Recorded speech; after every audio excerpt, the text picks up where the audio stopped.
na pong inilunsad ng National Viral Hepatitis Task Force para tuluyang masawata ang Hepatitis B at Hepatitis C sa Pilipinas at makilala po ang karapatang pantao ng mga taong meron nito. Ang mainit na balita hatid ni Claire Delfin.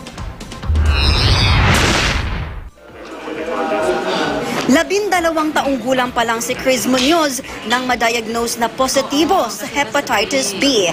Pasalamat niya, nalaman niya ito agad, kaya maaga pa lang pinili na niyang magkaroon ng healthy lifestyle.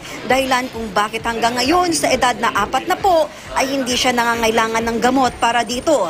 Pero nakakalungkot daw na marami sa kapwa hepatitis positive na mga kasama sa grupong Yellow Warrior Society of the Philippines, bagamat nananatiling malusog, ay nagiging biktima naman ng diskriminasyon at stigma.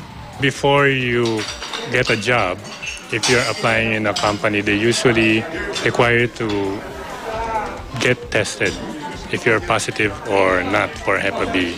So when they know you're positive, they don't accept you, whether you're qualified and some other aspects.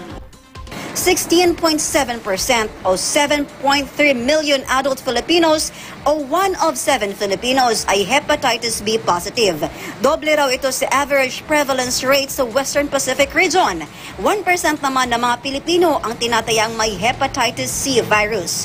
Ang Hepa B at Hepa C ang pangunahing dahilan ng liver cancer na siyang second leading cause of cancer death sa Pilipinas. Ang Hepatitis B at Hepatitis C, major health problem na maituturing sa Pilipinas, pero bagay na hindi naman daw naiintindihan ng maraming Pinoy.